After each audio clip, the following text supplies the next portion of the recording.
A few years ago, when I started this journey, I didn't start with opening a restaurant.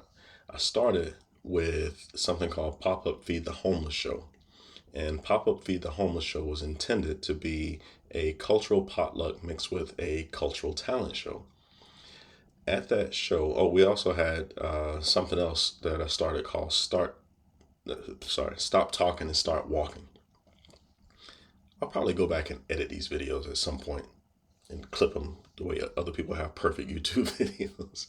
But this one is raw right now. So, anyway, um, on the last day of Stop Talking, Start Walking, which was a 22-day long walk to raise awareness for veteran suicide, we connected that with Pop Up Feed the Homeless Show, which was this cultural potluck and this cultural talent show here in Anchorage, Alaska at the Boys and Girls Club.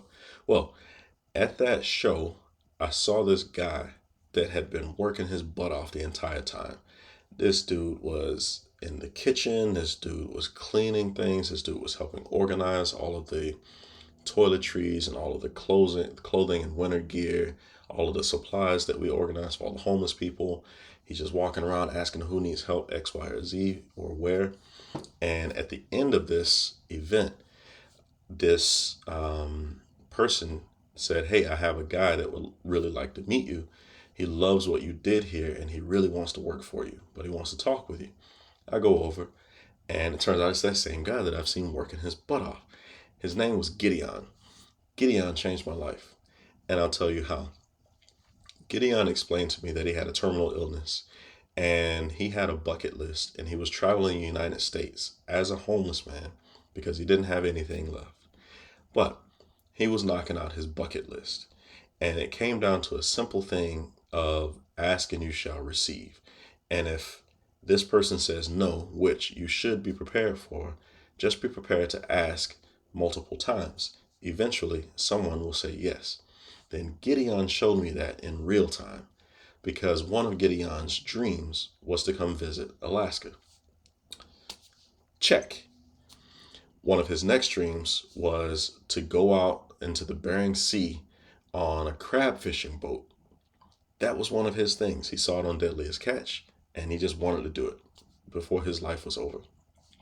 What did he do? So, Gideon ended up managing to get himself a plane ticket by just asking people. And someone gave him a ticket to Dutch Harbor. They flew him down to Dutch Harbor. And then after a little bit of time, I got a phone call from Gideon because he went out on the sea, got crazy sick, and was freezing. He was homeless, but not many homeless people in Dutch Harbor, or they don't have the resources to take care of him. And so I was getting a phone call saying, "Hey, uh, can you help us get this guy back up to Anchorage?" And him also saying, I'm messed up and I need to come back." And lo and behold, within 2 days, one day, 1 or 2 days, we had Gideon back in Anchorage, Alaska. "Gideon, what are you doing, bro?" He got back out, got it back on the streets, and Gideon told me that his final wish, his final thing on his bucket list before life ended for him, or this time in life, was that he wanted to go to Hawaii. He wanted to walk the beaches of Hawaii. Wouldn't you know it, that within a week, we had Gideon in Hawaii connected with resources there to be able to take care of himself and live out the rest of his days in peace as he wished to do. I watched a homeless guy go after his dreams with more tenacity than most people do in their entire lifetime. And this man checked the block on all these various things. So, shout out to Gideon, and I salute you, brother. With that being said, oftentimes people will distract you. Life will distract you from your goals. There are a plethora of distractions that exist out there. Whether you're talking about family, friends, finances, job, health, wealth, any number of things that can distract you. But one of the things about people that achieve these amazing things in life is that they have clarity of purpose and they have clarity of destination. They know where they're going. They can whip out their compass, check their azimuth, distance, and direction, and start walking. With that being said, this is one of those things where you have to constantly assess what's happening in your life and whether or not it is a distraction or detractor from what it is that whether or not it's something that's preventing you from pursuing your goal, or if it's something that is actually helping you in pursuing that goal.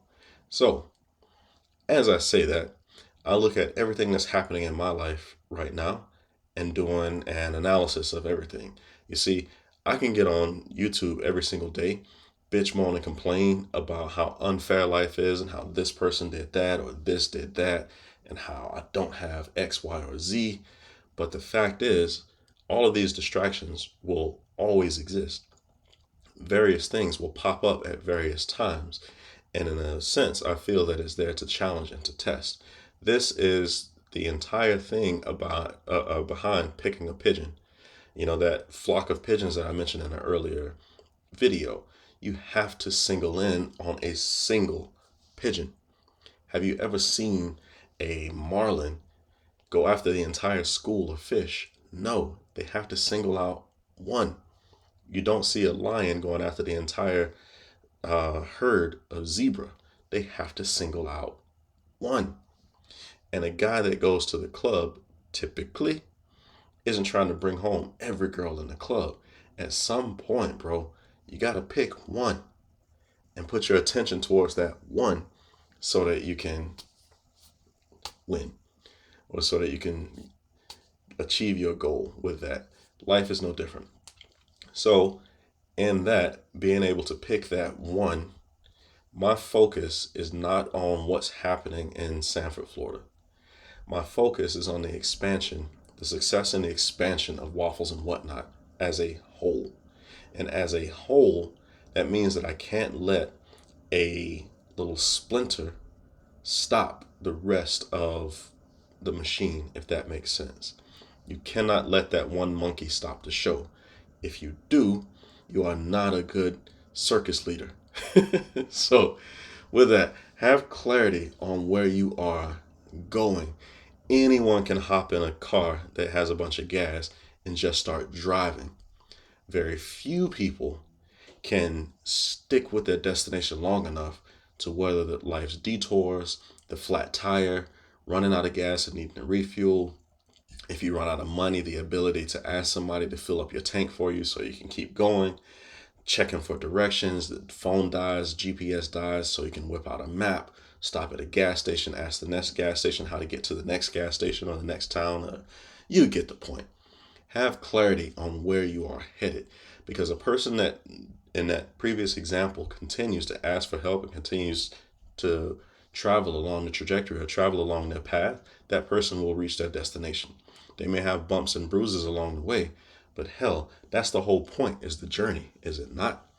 Once you arrive at your final destination, whether you're going to visit family or friends or arrive in college, isn't what everybody talks about the trip that happened on the way up here, that journey that it took to get them to where they are? Just have clarity on your final destination, where it is you're heading.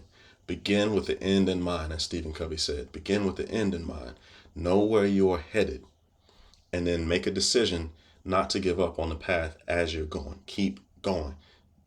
Minimize, reduce, or eliminate distractions. And for that, you have to get good at learning to recognize what is a distraction. Is this thing that I'm focused on today that's taking my energy away from me, is that thing in furtherance of my goal, or is it a distraction? And will it send me way over here to New York when the reality is I was trying to get to Texas? That's it, y'all. Clarity of destination, clarity of purpose.